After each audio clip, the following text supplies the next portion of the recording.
I will explain you a little bit the background of our work. So, my organization is here in Klagenfurt. It's somehow the center of the world, as you can see.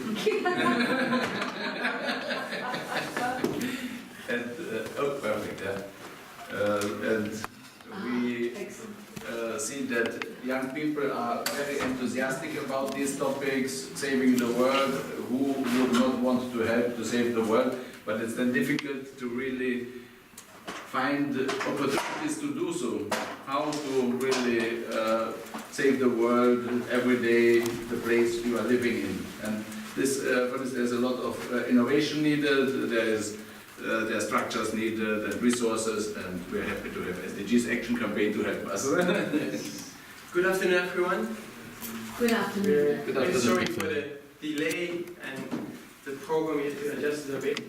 Alex Wang from the Chinese youth delegation, Youthink. I don't know. Yeah, he was supposed He's to. the main co-organizer and liaison also to the SDGs Action Campaign. Actually, Alex was the one who organized this meeting, and we facilitated it by opening our office and helping out with the space, as well as intervening with a panel discussion later on as part of the agenda. Unfortunately, Alex is a bit delayed in his Chinese delegation, so I expect him to arrive any minute from now. But what I can do for now is already started a brief introduction of the SDG Action Campaign, so that you get to know a bit better what we are doing, what our mission is, what our mandate is. And then later on we do the panel discussion, and then also our director will come to say a few words. And upstairs we have our actual office. We are now in the United Nations Staff College. This is where they do trainings for UN staff around the world, when we invite them to Germany and help them on promoting the SDGs and many other things. So our actual office is upstairs, and there we have many more SDGs tools and information and all of that. But that we do later on. So let us start by, what are we? What is the SDG Action Campaign? Within the UN system, we are mandated to promote the SDGs, and our main mandate is to help countries implement the SDGs, the Sustainable Development Goals. So countries, they are often struggling to see, okay, in New York, 193 nations have signed up to this agreement, but how are we actually going to translate it on the national level or even the local level? So we help them create awareness about the goals, so that the people in their countries know what are the SDGs and how can we contribute. So that's our main mandate. And next to that we have a big pillar which is citizens engagement. So how can we create citizens around the world to step in and take action themselves? Whether it is young people, elderly people, or students, or everything in between. And we cannot do that alone, of course, because we are a small team. We have about 20 people. 10 of them are based here in Bonn, we have 5 in New York, and then some others spread around the world. So what we are having a lot of toolkits, and we are coordinating everything from here. But of course we need partners to actually go out to the grassroots and help implement it on the ground and raise awareness. So that's why we are very happy that we have our fellow friends over there. They have done a great job in promoting the SDGs in many African countries, as well as expanded to ASEAN and even the United States. So when I heard about this meeting, I invited them to come along as well, to share some best practices and to see how this works. We have the campaign and then actually with local partners as well. Yeah, at the same moment we are hosting the Moroccan minister and the UN ambassador. So that's happening upstairs. So many things at the same moment. So what is the SDG campaign, and how can you engage? As you said, I've told about our mandate. I think one of the first things to start is maybe very concrete is the Global Day of Action.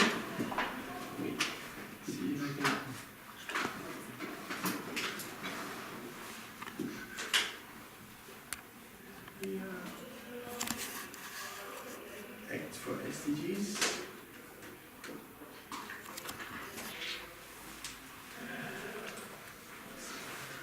So the Sustainable Development Goals, or SDGs, they were adopted on the 25th of September 2015.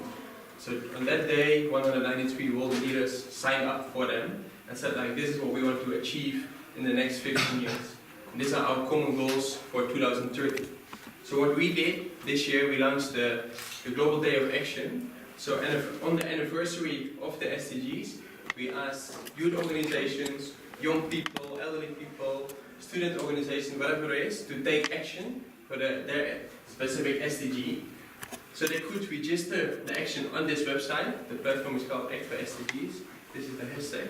And we reached over 84 million people around the world.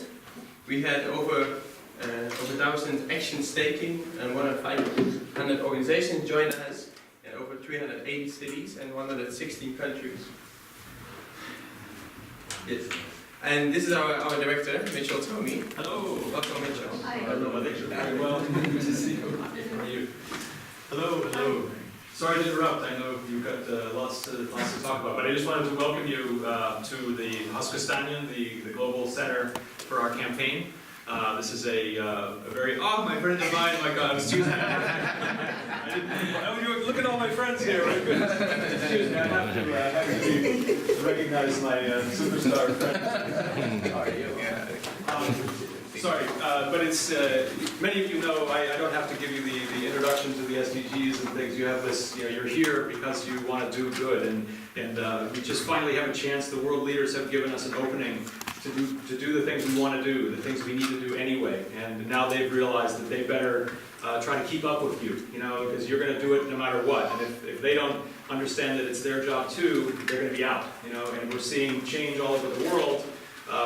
The old ideas are being thrown out. Some new ideas are worse than the old ideas, but that at least this is a moment to put new ideas on the table and new approaches. And everything is up for grabs. The world has changed. All of the old constraints and the rules and things are being questioned. And so that can lead to very bad outcomes, but it can also lead to amazing new breakthroughs. And I think that that's what we want to foster in people and make sure that this moment of change and chaos is the moment of a rebirth, of a new way of being citizens, of being people who get to decide how things happen. So these goals are important, they're all important, but what's most important is that they exist because people like you and people like Divine and others around the table went out for years asking people what's important and showing that this new way of thinking about the world is a people-centric format, we the peoples, right?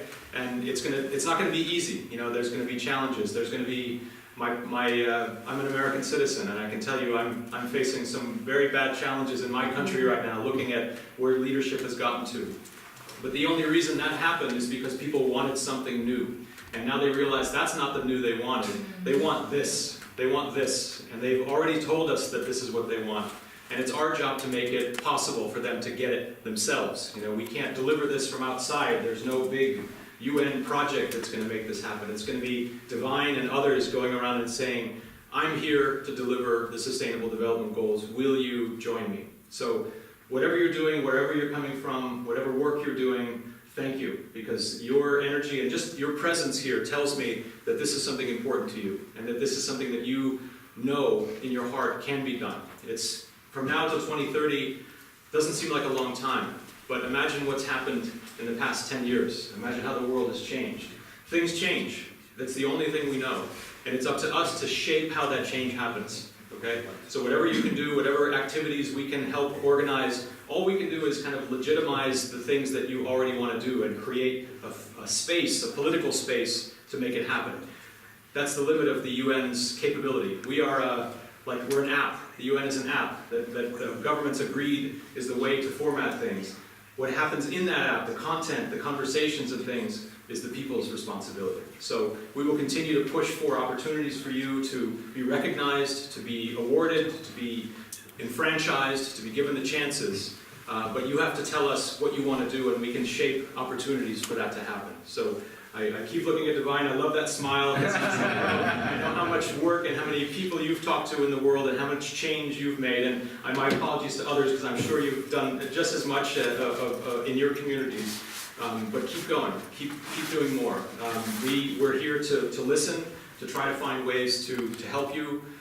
One big opportunity is the Global Festival of Action. This is an event, I don't know if you've heard about it yet. Every March here in Bonn, we gather great people like you to learn, to get training, to teach others, to this year to listen to some music. I know we have some very important parts of our culture that can inspire emotion and inspire change, and we need to bring all of those together to make this work. This is not a COP is happening, and they're sitting very seriously trying to create a rule book for how they're going to do these climate change things. That's important, but that's one little building in the world, and that's where they've gathered to do this. Out here in the rest of the world, we have to take one action a day, talk to one person a day, show them these kind of things, and I hope we can give some pins and things. I don't know what we have in stock here at the house. Most of it's in COP, but it's your chance to affect 1 or 2 or 3 people a day. Talk to them about it. People don't spend time thinking about the big issues. They don't think about inequalities in representation in parliaments. But they know that they want their daughters to have a chance. They want their sons to have a job. They want people to be able to do the things that they should be able to do. And it's our chance to help them find a way. So whatever you're doing already, thank you a million times for it. And whatever you're going to do tomorrow, thank you even more. Because every day that we can do this together, it's going to be closer and closer to the world that we want. There's, they say a billion people taking one action a day is a billion problems solved. And that the power of the crowd, the power of the people is exponential. And we don't have to live in the constraints that we've had in the past. We can all do it ourselves, and we can do it in our communities where it really makes a difference for us and our families. Sorry. So, Alex. To talk to people about these great things. I see we've got the China delegation coming in now. So where's Alex? Is he? Yeah. Alex, sorry. I'm sorry. No, that's okay. We got started early. It's good to see you. And I know now we've got a couple of different crowds, but this is what we like to see: just everyone mashing up and coming together and finding out more about each other. There's a lot going on at COP. I know the climate change issue is fascinating. It's interesting to see what different countries are doing. But the most important opportunity here is to bring people together and talk about how things are happening. We've got a fantastic story to tell about what's happening in China. China is almost has been kind of a world on its own. It has this amazing story to tell, and a billion people doing amazing things. What we want to do is make sure that all of the innovations and the kind of the new thinking that's coming out of China is really shared and kind of familiarized with people around the world, because they're really doing some amazing things in that country. They've got all kinds of energy and enthusiasm and support from the government to make big change. And what a great signal that we hear is that young people like Alex are being given very big responsibilities to make these big changes happen. And that's how China is booming, is that it's freeing up people to do the things that they think should be done and giving incentives in the right way. We want to support those kind of positive works anywhere possible. And I see young students here from China. Thank you for coming. It's a pleasure to meet you. We were just talking about how it's my job is to get you fired up, and it's your job to save the world, okay? Because the UN doesn't save the world. The UN provides the excuse that you need to save the world. We'll give you the cover that you need to make sure that you can say, I'm not doing this just because I'm passionate about saving the world. I'm doing this because you promised to deliver these things, Mr. President, Mr. Prime Minister, and I'm here to help you do it, because they need your help. They can't do these things alone. And once we rebalance the power, where people can actually be inspired and take action themselves, suddenly big problems don't seem so big, because there's millions, maybe billions of people on the same page.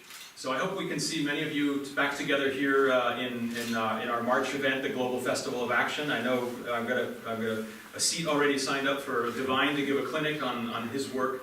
But anyone who's interested, please do come. We're going to be expanding the festivals to other regions, and if you can't travel to Bonn regularly, we're looking to have one in each region so that there can be these training opportunities and the communities of practice can come together. But we can't do it fast enough. The world is changing quickly. We're already 3 years into this 15-year agenda. It's amazing how quickly time goes.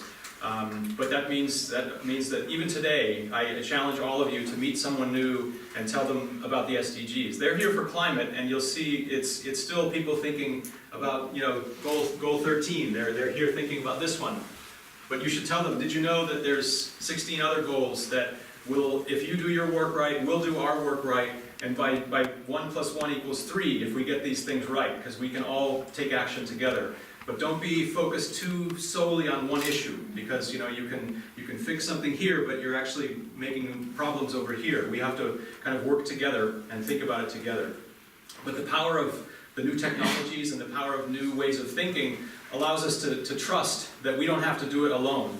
If we do our part and we can see that other people are doing their part, when you add that all together, amazing things happen. You know, the world is changing, and this is a great way for you to step up and take action. So there's plenty to do. I know Yield is going to continue to talk a little bit about the program and about the specifics, but that's thankfully not my job. We have smart people like that to do. My job is just to talk really loudly and to tell you to kind of keep going and to inspire you. Our doors are open. My contact information is shareable. Please do reach out to us if you need anything. If you need a logo, if you need a pin, if you need something. That's very simple for us to help you with, but we can't do what you can do on the ground. We can just give you the tools. It's kind of like a race car has one driver, but there's a pit crew waiting to change the tires and fill the gas and everything. Let us be your pit crew. You be the superstar racers, and we'll be there to help you get the things you need to get back on the road, okay? So thank you very much. Good job.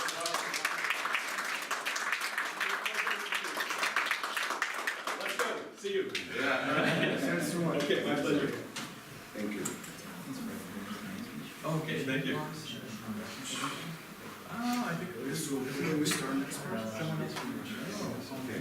You as the event organizer say a few words. Thanks so much. Sorry that we're being late. You know that if you want to work fast, probably work alone. If you want to work alone, work together. Yeah. So sorry that, but then we have several really good panelists to join us. But sometimes you know that for these days, like UN people in UN and also people from government are busy. Like people from government sometimes stuck in the negotiations, and also like people in UN they are facilitating. So I know Mitchell and also other colleagues have a super busy schedule. But thanks very much for being here. Thanks very much for having this. Probably I can invite a few panelists and then we can start the conversation now. Well, we've been now with Yield, talking a little bit about the SDGs action campaign. Yeah, definitely. But Yield has more great story to share with us. I mean, like he has a fantastic experience in the past few years. I believe that all these young people here are looking forward to hearing Yild's story. Probably we can sit in front. And then we can start. Let's make it. Discussion. And also, like, we can, And we have also Heidrun from the regional government of Carinthia, who might perhaps join the stage. Yeah. Your youth engagement. Christina. Christina. Me? And the dear. my friends from Africa, come to join us, share with Africa. Smart.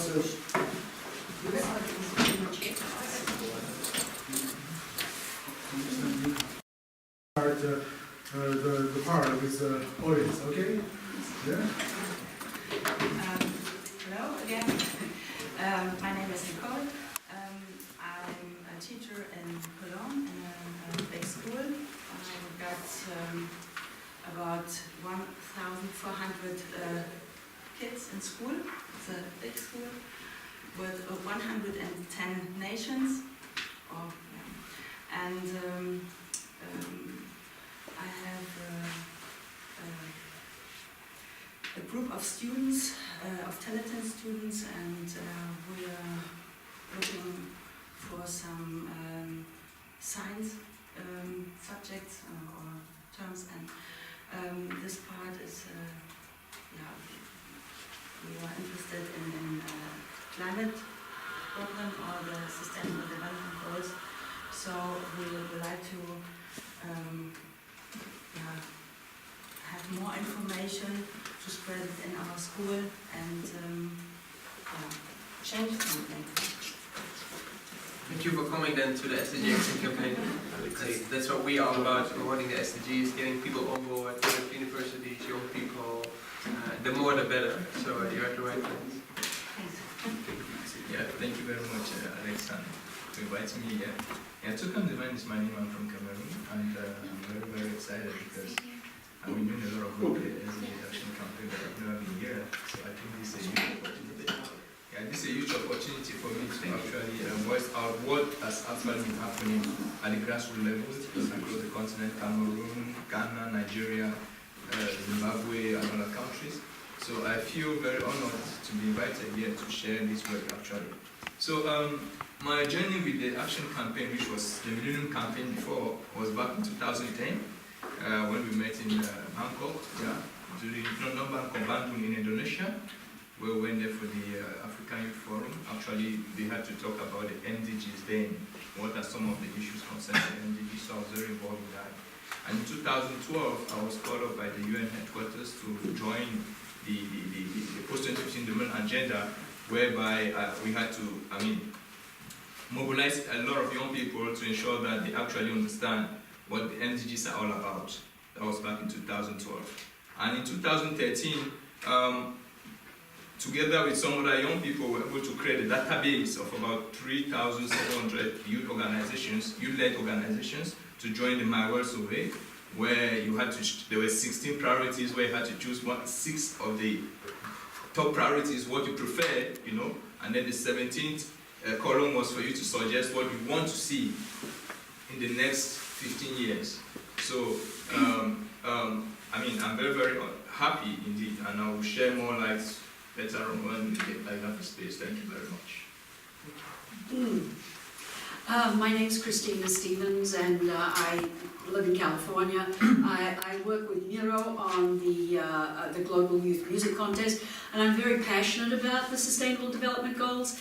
In a little bit of history, quite a few years ago, my boyfriend gave a couple of really brilliant people $2 million to sit down and to work with some of the great minds of the world and to author these goals, because I kept seeing the drafts coming through, and so I feel passionate deeply. But I also feel that we all have different ways of coming at these 17 goals. Every country has other, some that they want to focus on, some that are priorities, and some that may not be as completely relevant. But I really believe that implementation needs activation, and I think activation comes from all of you, but it comes from our heart. It comes from a place where we care, because we have to care about something to actually change it, to change our thoughts, to revolutionize where we're coming from in the world. And that's where music comes to play, because music is in that space where we all can communicate, where our emotions lift up, and we all can really communicate with each other. We can all get up and dance together and have a great time. And there's something that happens when we dig into our culture, we dig into our hearts, we dig into our music, into our art. And so that's why I'm kind of very passionate, because that's the space that I live in and the space that I work in, the space that I love so much. Hi everybody, my name is Alexei. I'm from the Russian Carbon Fund, and since 2011 we are the leading sustainability think tank in Russia, acting in many fields of sustainable development, and of course focusing on the youth education and advancement of sustainability goals in the education system, from the school level to the university level. And we have lots of interesting programs, and I would like to tell you later about one of them.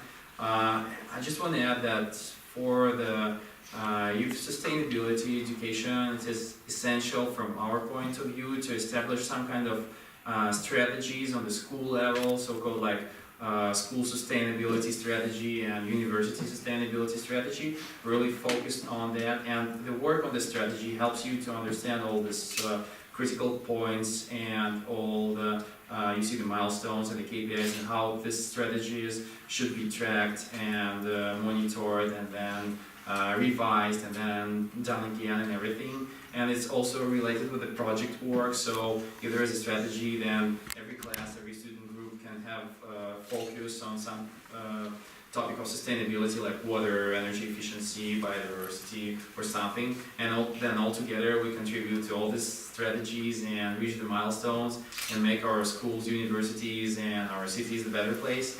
So this is kind of very important for us and really goal for this strategy approach in our education programs.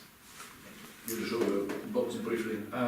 Yeah, maybe I would show some slides later. Ah, okay. Just like an So, introduction. just an introduction. So, my name is Miroslav Polca. I'm from the Center for Global Challenges and Innovation. And as Christina has already said, we want to bring young people into this effort for global goals and for climate protection. One thing is to get people inspired and giving an opportunity to communicate visions. And then the next step would be that we help everybody to change lifestyles and towards reducing carbon footprints and doing globally responsible decisions. This is one area where we try to help also. And the third element is then youth entrepreneurship. We have to, because the key challenge that the world needs is to engage everybody, and in particular young people, in a meaningful and rewarding way in this kind of activities which will help the world. We have to mobilize the resources, but we have to also document what people are doing. We have to verify it. We have to build the technological and institutional infrastructure that this is possible, that people trust that when a young person is saying, I'm doing this and that, and I think it has this and that impact, that also those who have the resources really are confident channeling financial resources towards young people, so that young people have jobs and living out of helping the world to save these crises that we are in. And that's what we are working on with our Glotcha multi-stakeholder partnership. We are working with international organizations, with national organizations, youth organizations like Alex, and also Global Youth Development Institute, Climates, and others.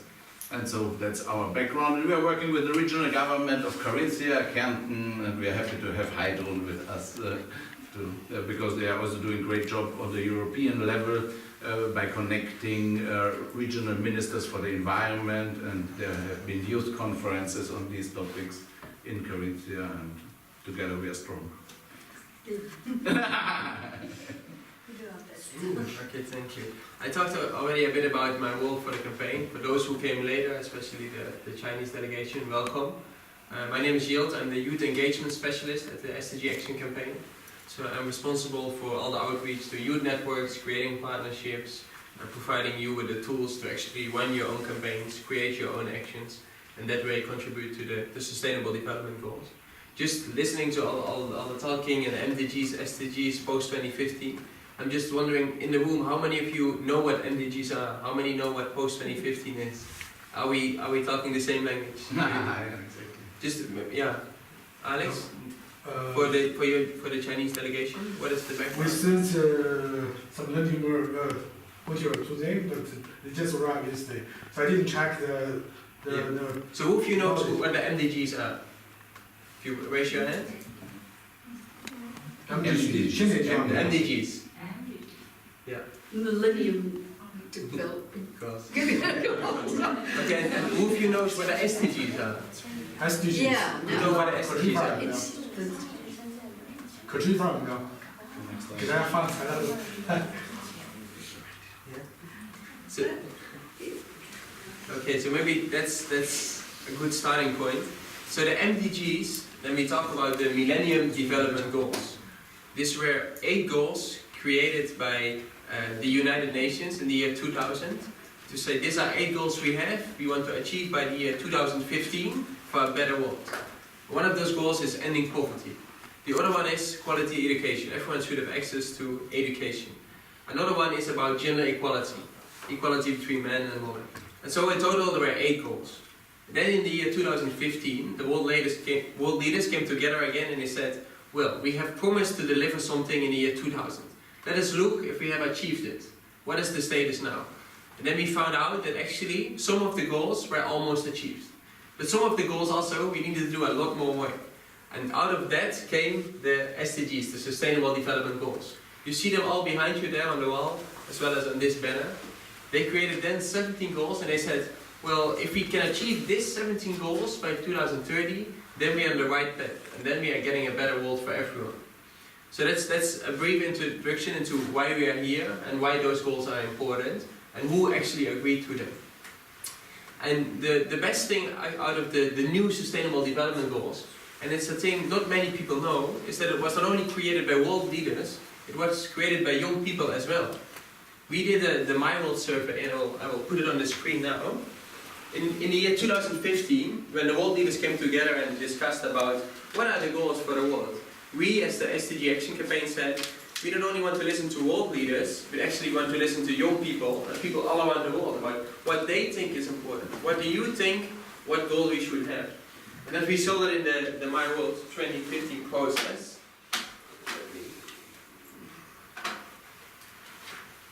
we're getting there.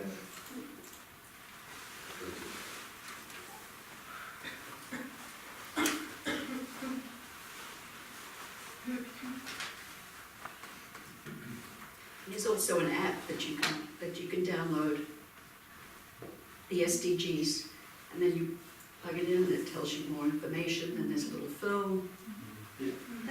So in this page you see, we asked young people, elderly people, everyone around the world, what are your priorities?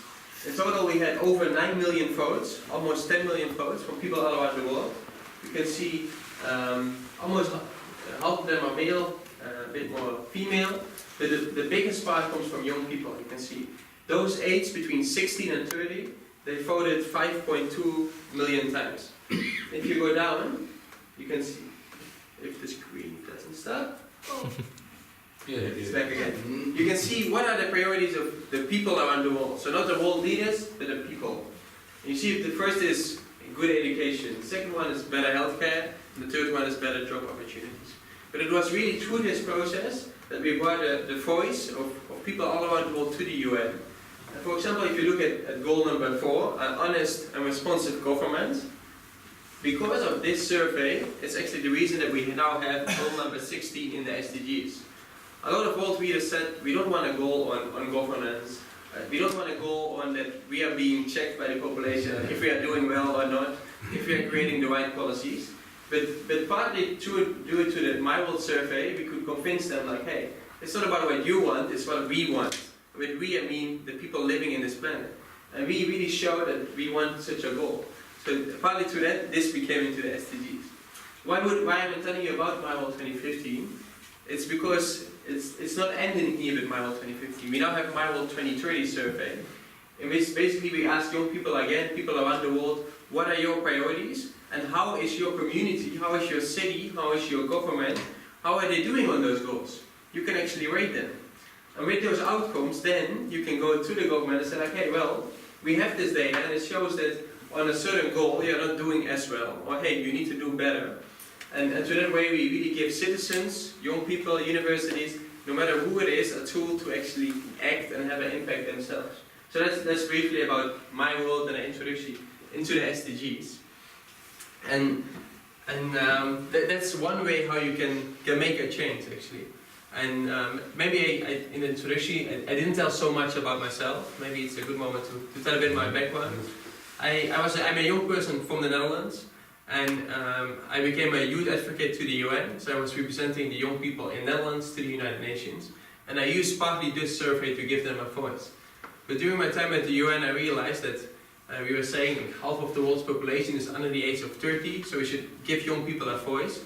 But then the people who were there representing the UN were looking with blonde hair and blue eyes like me. We are not very representative of the world's population, no? Like today we have a big delegation from China, we have a big delegation from Africa, and many other places are represented as well. So then I founded my own foundation, and it was called Building Bridges. And we wanted to bridge the gap between young people from all walks of life and policymakers at local, national and global level. And what we did actually is I cycled together with a friend from Amsterdam to Cape Town.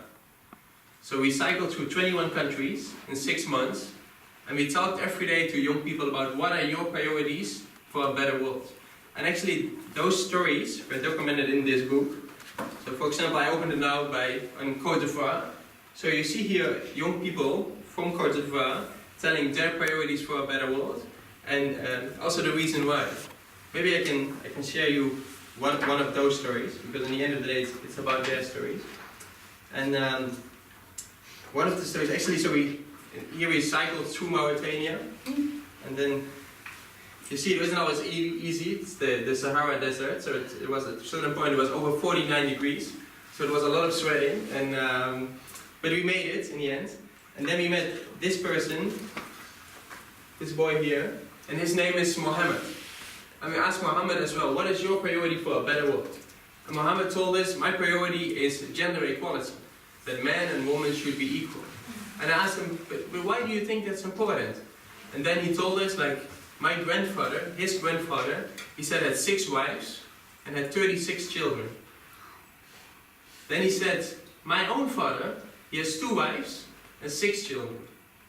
Then I asked him, what about you?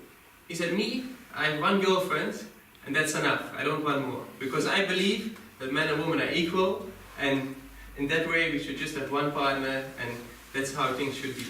So that's just one of the stories, and like that, there are 115 stories in this book, from Europe, from Africa, many different places. And that's how we came then in 2015 to the UN, showing the leaders like, hey, it's nice that you write goals on a paper, and that you do negotiations, and that you're wearing a suit and a tie, but you shouldn't forget about those people. Because in the end of the day, your work, you do it for those people, no? You're having those goals for a better world. It's for the citizens who live in that world. So that's a bit of my background, and I will leave the book here so you can read a bit more about the different stories, and they're also online.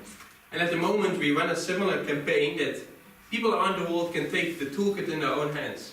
So just like I and my friend, we cycled around, we had young people, engaged them, documented their stories. We now have a toolkit for young people to do the same project in the university, or do it in the city, or in the street, or just with your own family. Ask your mother, ask your brother, ask your sister. What is for you important? And why is it important? And then it's important not only ask what is important, why is it important, but also ask yourself, what can I do to make a change? And I think if all of us ask that question, then we get a long way closer to actually achieving the SDGs, or the Sustainable Development Goals, or the global goals, or whatever we name them. So that's a bit about my background, and how I now came to join the campaign and actually help young people around the world to do similar things, and together with me create this movement of change which Mitchell, our director, talked a bit about before. Thank you.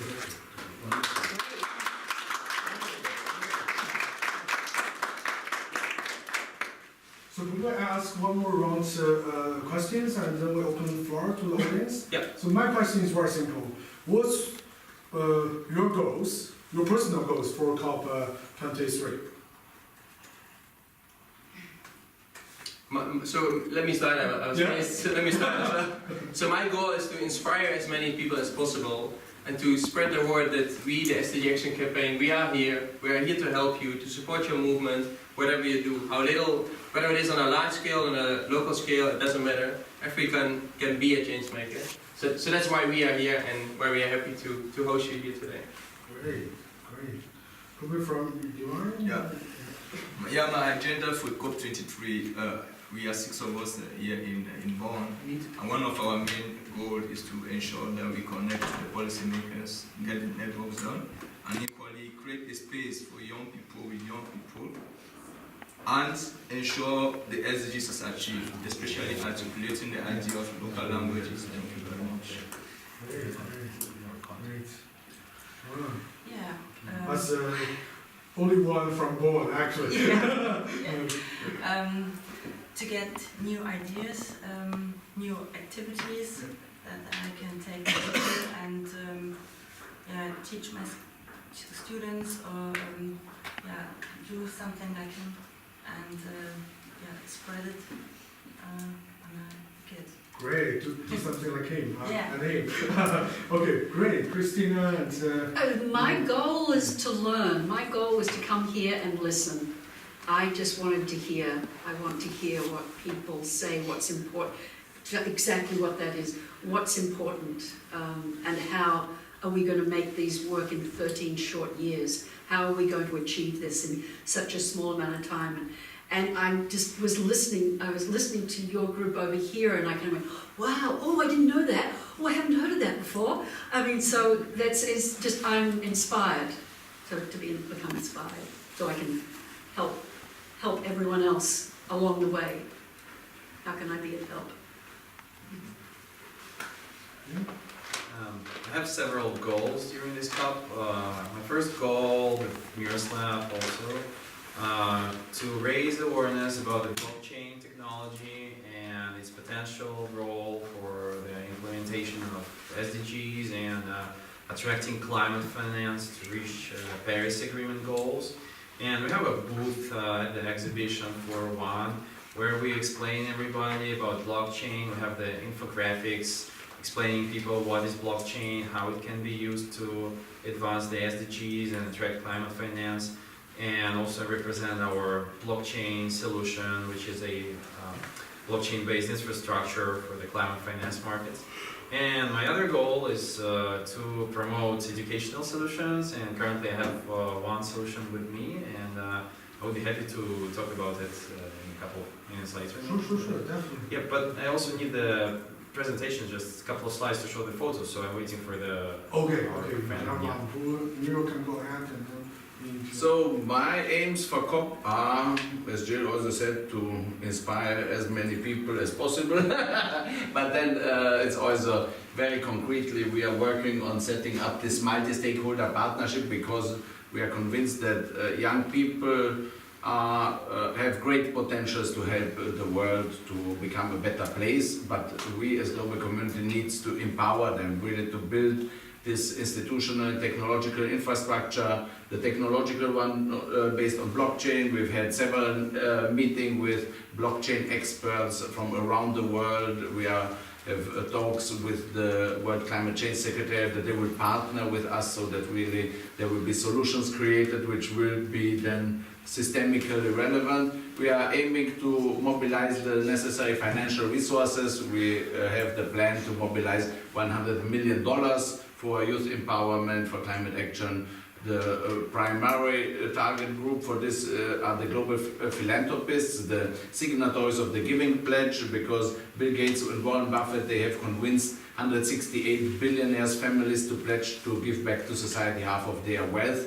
So there are $400 billion in the air pledge that they will be given back to society, but we cannot see really impact as regards climate action. And we are saying, if you want to have an impact, then channel these resources towards youth climate action empowerment. And with our partnership, we will try to develop the best social impact investment opportunities. It's not necessary that they give the 100 million to us, but we will aim to really develop the best projects, the most systemically relevant activities where then people can give the money to have real impact and real youth empowerment, jobs, and really emission reductions. Great, thanks so much. So we're asking everyone to... Can you put in the presentation about the... Yeah. So, thank you. So the meeting was supposed to be from 1:30 till 2:30, and we have just an important delegation arrived from the Netherlands. And it's a youth network. They represent over 200,000 young people around the world, and they have national chapters in 115 countries. So we're about to sign a partnership agreement with them as well. So I have to run upstairs now and help out with that. But I think that we can, you can continue the conversation here, and I will come down as quickly as possible to jump in again or help out with some questions. And then I think Alex will keep me updated how it's going in the room. And then afterwards we also do a photo opportunity, and we'll try to bring more. Sure. We don't have pins, but we have one SDG tools to share with you as well. Sure. Okay. Thanks so much. Okay, great. With the presentation. Yeah, so it's... Yeah, you continue the conversation. We have you prepared? Yeah. But probably, I mean, the first step is that there's some goals you're sharing. Do you have anything you want to respond? Or? I work with scientists in the US, and it's really hard for them to have a dialogue. They need translators, they need people who will help them, that will listen to them and help them do people speak, so that, because this is kind of where 40% of the people in the world don't know about climate change. I learned this morning. See, I came here to learn, and I learned this morning. 40% of the people in the world don't know about climate change, and many of them are living in areas where they are having to deal with it. And so something like the Sustainable Development Goals is their way through, but they don't know about them. So there's communication. So I think communication is like a key for all of this. You know, you said that your teachers didn't know about air pollution. They need the communication. So a big part of our job, I believe, is downloading this down into your schools, into communities. And so we need to kind of bring things as lofty as this, because two of the sustainable, number one and number two, are going up. They're not going down. We're not eliminating poverty, and we're not eradicating hunger in the world. And the problems there are because we have conflict and refugees. This is kind of building. So we're dealing with a really something that's like, it's movable, you know. And so we all need to. We've got to kind of put our pedals on and like go as fast as we can to give all this information out and to help solve problems. So anyway, that was my response. Communication. Margaret. Yeah, as far as communication is concerned, I think at the level of, we are presenting a climate smart agriculture network, which of course we are very, very excited. We've been able to translate the SDGs into several local languages across the continent. Yeah, in Africa, in Asia as well, Indonesia and Pakistan. And we think that we really thought and we feel that this communication gap was a problem with the SDGs. So now with the SDGs, the 17 goals are available in several languages, and this is going to be an added value to support what the UN is doing, because they have 6 local official languages. So we have multiplied those languages by 10, which gives us 60 local languages. So I feel that this has been addressed. We equally have the gap of people, persons living with disabilities, because I've never seen a Braille document in any of the UN offices, never in my life. Perhaps it exists. But we've been able to transcribe the SDGs into Braille. For the visually impaired to equally have access to these documents. So I feel that being at the heart of the SDG campaign, we need to come out with a bankable, a legal document whereby we can actually scale up at country levels. Because most of our coordinators have this challenge. When they go to country offices, they say, who are you, where are you from, what are you going to do, perhaps you want to take my position or whatever. But we want to leave this hall with an agreement, a partnership agreement between the action campaign and equally the climate smart agriculture, and as well the China cooperation, Bonn and Miro. We've been working together for several years. So I think that is actually a good opportunity for us to achieve SDG 17, which is global partnership, strengthening our capacity in different various levels.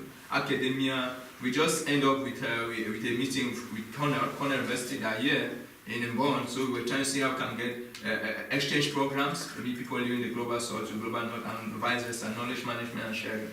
So I think the SDGs is a way to go, because if you were to ask me how these goals came about, I will tell you because I was on the field. It's not as though I was, in the air, I was on the field. And Europe can testify, I traveled across Africa with the ballots, the offline ballots, because online many people don't have internet access. Because my role was an online platform, and equally we had an offline platform, we had a mobile technology, where people could actually send SMS which of the priorities you want. So it was actually a good exercise to do. And I think if each and every one of us commits to these goals, say, okay, between now and maybe December, this is what I want people to know about. SDG 1, which is, any poverty and zero hunger, I think we are going to go a long way. And for climate action, there's nothing we can do without environment if it's not sustainable. So if we can set and say, okay, each child to live by this one tree, I think we are going to reduce a lot of pollution across the world. Thank you very much. Great. I don't recall your name from Kenya, but when you stood up and you told us the Chinese delegation wasn't in the room, when you told us what you do, when you actually are a go-between in many ways, could you stand up and share with everyone what it is that you're doing?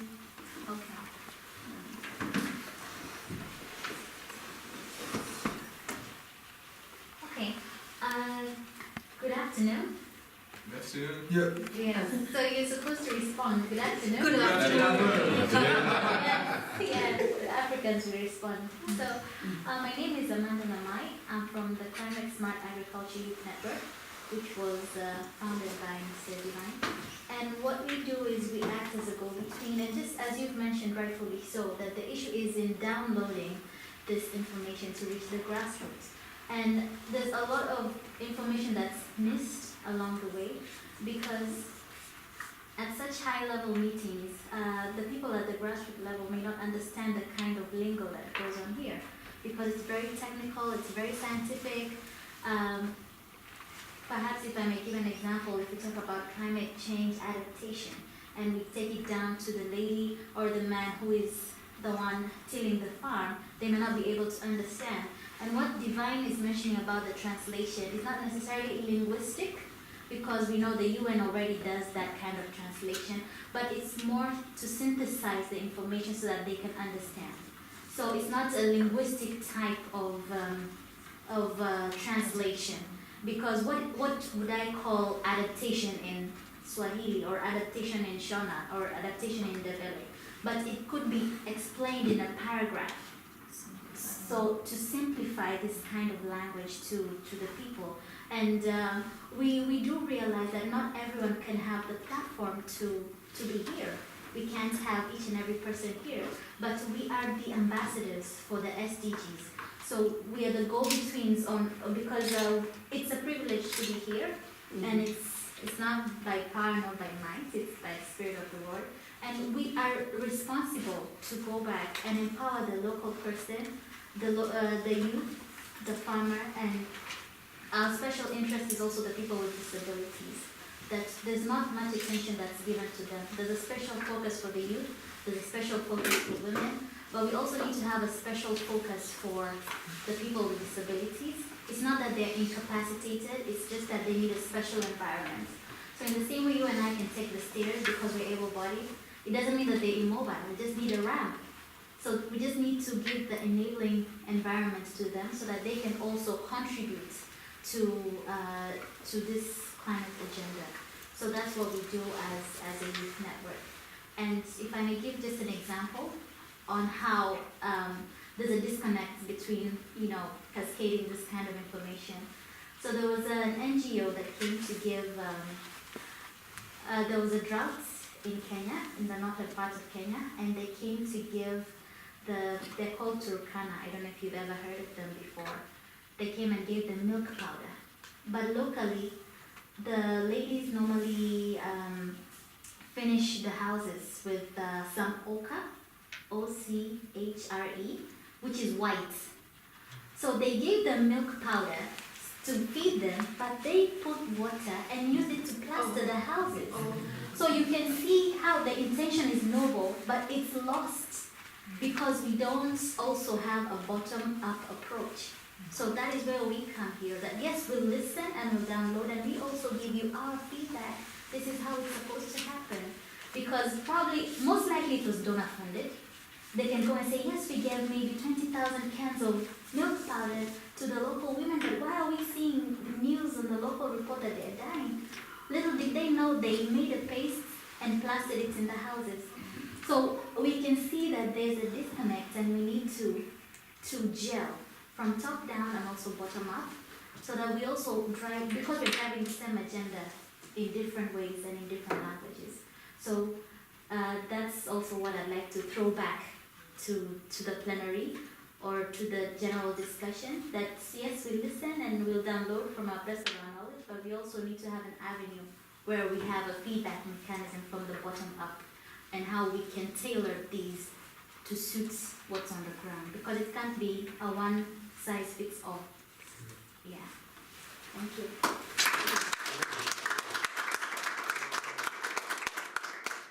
So the screen is ready, so would you like to share about there's a really cool climate box?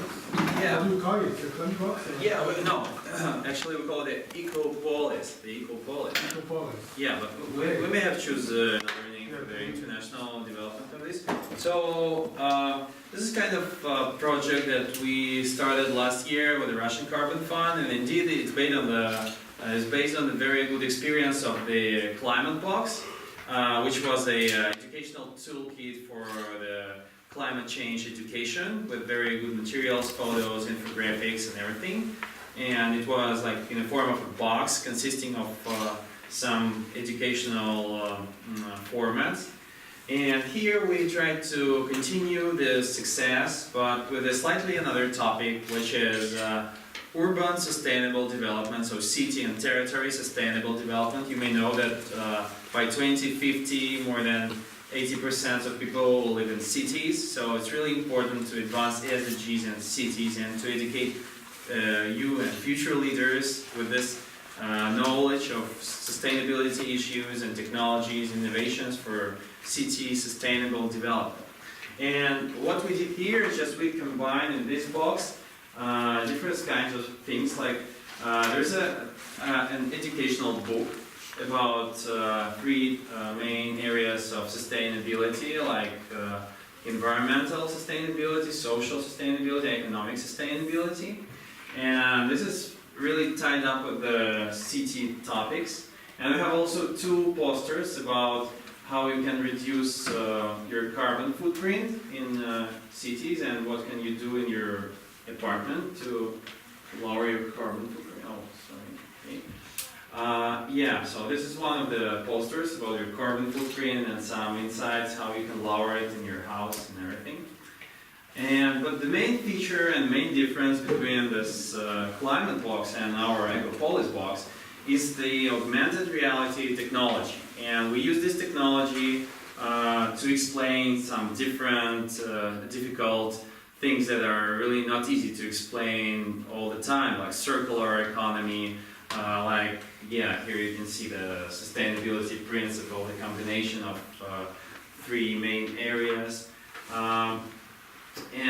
This is like the model of the circular economy, where on the left you can see recycling facilities and recycling factories with the shop and people going from their homes to the shop and then throwing recycled trash to the trash bins, and then the special vans. You see this, the yellow van is coming to the yellow trash bin and then to the yellow factory, and so then another truck, the white truck, goes to the factories and bring the goods to the store. So it's like a circular economy principle. And here you can see the non-sustainable principle, where the trash is just going to the landfill and is really killing the environment and everything. So, and we have more than 10 augmented reality models in here. And also the main feature of this Ecopolis box is that it was made with leading environmental experts and scientists and NGOs, and WWF participated in this project, UNDP participated, and lots of other Russian organizations participated and shared their knowledge and everything. So this makes a project like an umbrella project, a network project where everybody's involved, and I really encourage you to make such projects in your hometowns and cities, like combine the knowledge of everybody, and this will make significant science effect and impact, and media outreach will be increased. So what we're doing now with this project, and also every topic has the questions after the topic, and also we have the special cards with the questions on every topic, and so the teacher can ask the students using these cards to ensure that the information is got correctly by the students. So then, after this presentation of this box in the 100 schools of Moscow, we had a environmental education program based on this city sustainability topics, and then a contest and award of students' projects in terms of sustainability, and these were really practical projects, and I was really happy to see the outcomes and to award the students who made up these projects. So we're going further with this, and now we're partnering with FIFA 2018 Football Championship that will be in Russia. And as this was a pilot project focusing mainly on Moscow, we're now focusing on the entire planet. So we're We want to choose different cases of sustainable development from all over the world, from China, from Africa, Brazil, and many other places. Want to include them into the book and to make more augmented reality models about it, about different sustainability processes in the city. And as the further step after this championship and the second edition, we want to make an international book with augmented reality dedicated to urban sustainable development. And so I'm using this opportunity to offer partnerships, and we really want to include some inspiring cases from your countries, your cities, and to build this second edition together. And we really think that this experience can be also scaled up to many other countries, and I've seen scholars, people from schools who are playing with these augmented reality things, and it really makes to understand all these difficult processes and words like sustainability words really better understand. So yeah, really open to partnership and hope that you will be the next partners of this second edition of this book internationally. Thank you.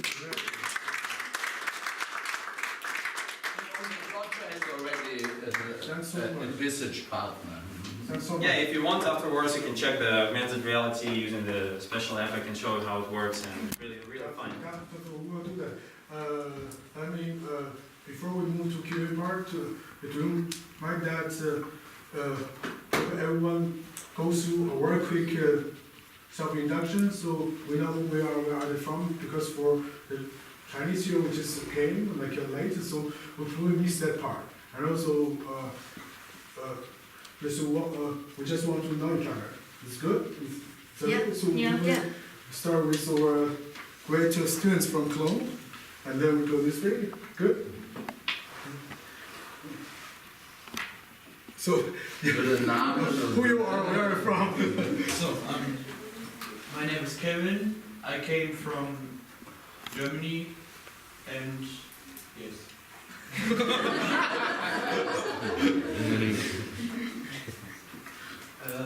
My name is Joel, and I come from Germany, Cologne too.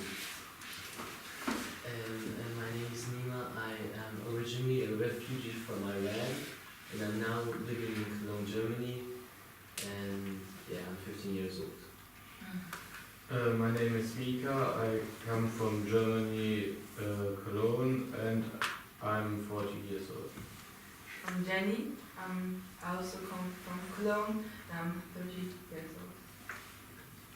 I'm Wu from Sichuan province of Chengdu, of China, the hometown of Canada, if you know. So, but I'm now studying in Japan, doing my master's study. Great. See you. My name is Yuli, and I'm also from Chengdu. I'm 2 years old. My name is Xiaotian Xu. My English language is also Jamie.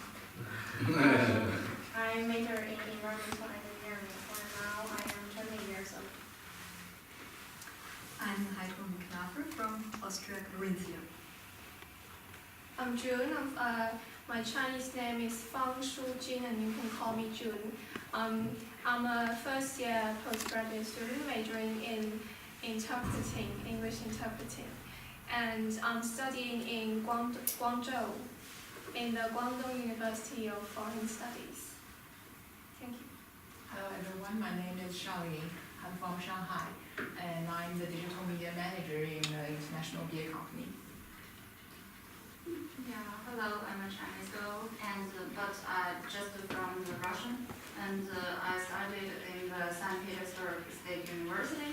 In Russian is the SPLGU, and I majored in the environmental communication, and now I just a second grade PhD. So I have one question about this project or the company. Yeah, could you ask you how the youth power works in your project, or how can we use to do something to help this project or company? Yeah. This is a question you can ask after we finish the induction. You will think about that also Yes, I will wait for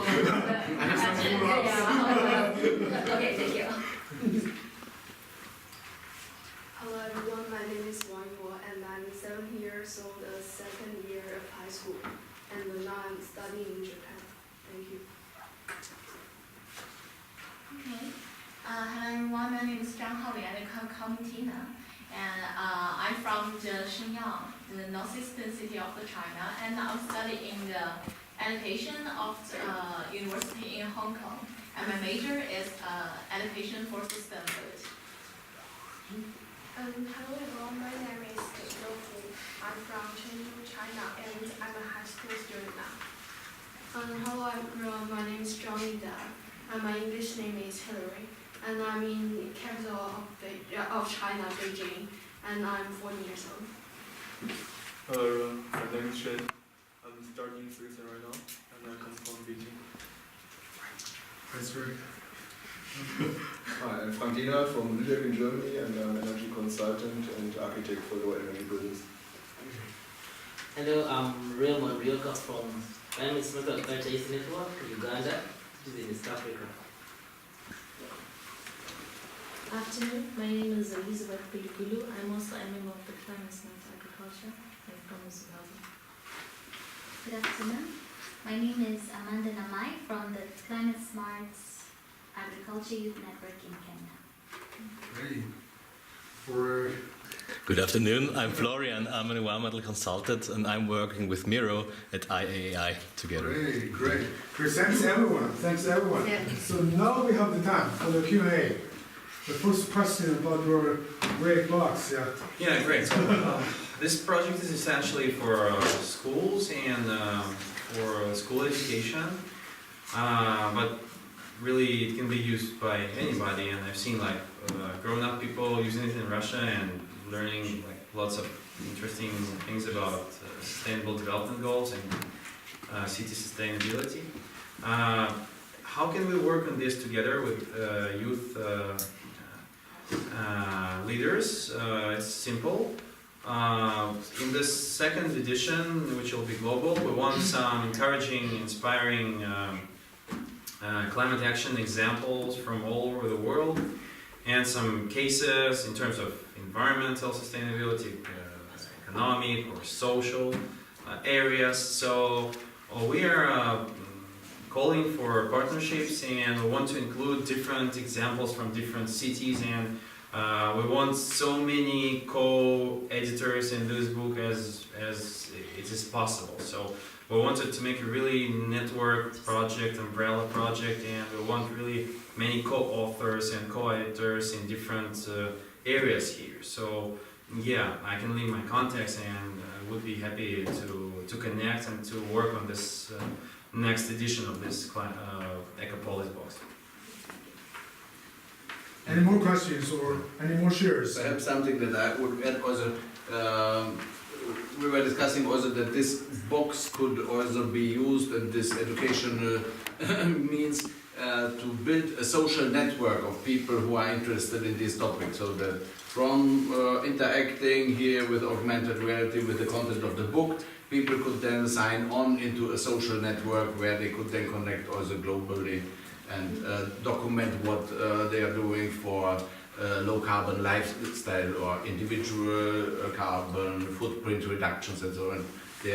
That's an area where I'm also interested to work with you together. Great. And then everybody will have the power to contribute. Great. Any more questions or sharings here? Okay. Yes. Yes, you have a panel, yeah? So I think I have a question, because you know there are two sections. We have the border zone, we have the Bonn zone. The border zone is the negotiators. Definitely some of young people will not participate in that section because of the target they have. They're not parties. And this just said is the way the policy is. These are the policy makers who matter in relation to the core.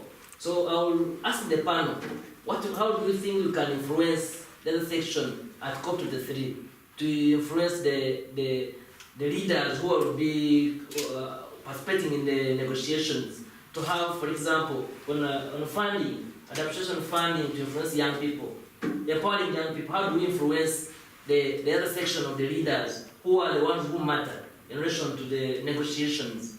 And I think the question is in the panel to deliberate on that. I think a very good way to get engaged and have more power is to connect with the younger constituency.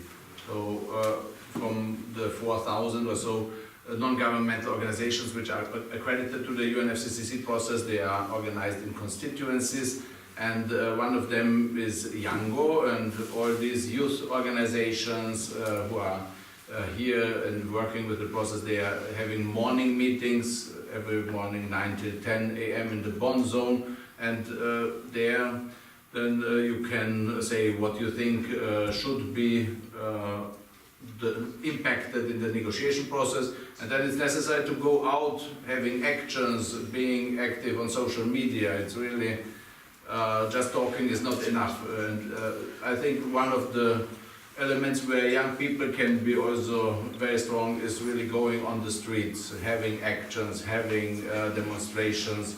It's very much recommended that you really strongly demand what you want to see, because you can easily succeed. My experience is that doing protests, we've seen it also in Carinthia, we've been together on the streets, and now the Green Party is also in the coalition government, and so connect with other youth organizations and then go for it. Yeah, I want to also share something.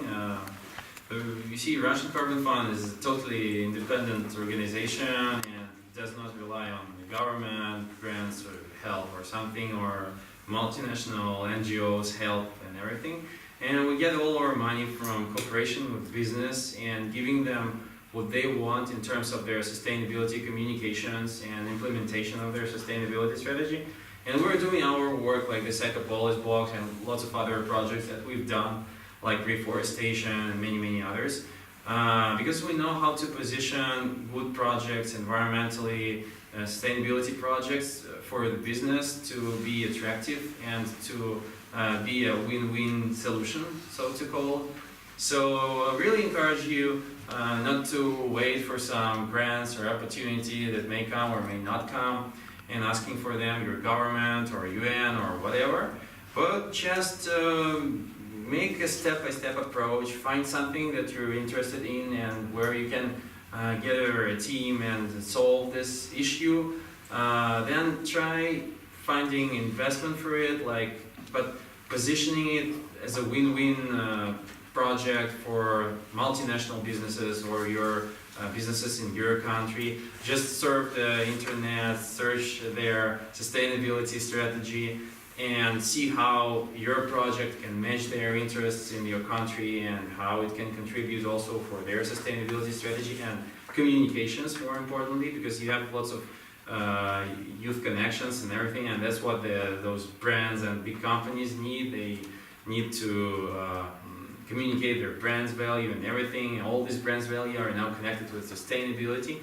So when you want your project, your dream to be realized, just try and think outside of the box and try and find some partners also in the business topic, and I'm pretty sure you will find the right partners, you will find the right people, maybe go to some sustainability CSR conferences in your region, and you will find those partners, share their ideas, but you must structure them well and show the concrete benefits for the business, what they will get, whether it will be outreach or whether it will be the implementation of their specific sustainability goal in your region, or whether it would be, I don't know, government relations or education or something else.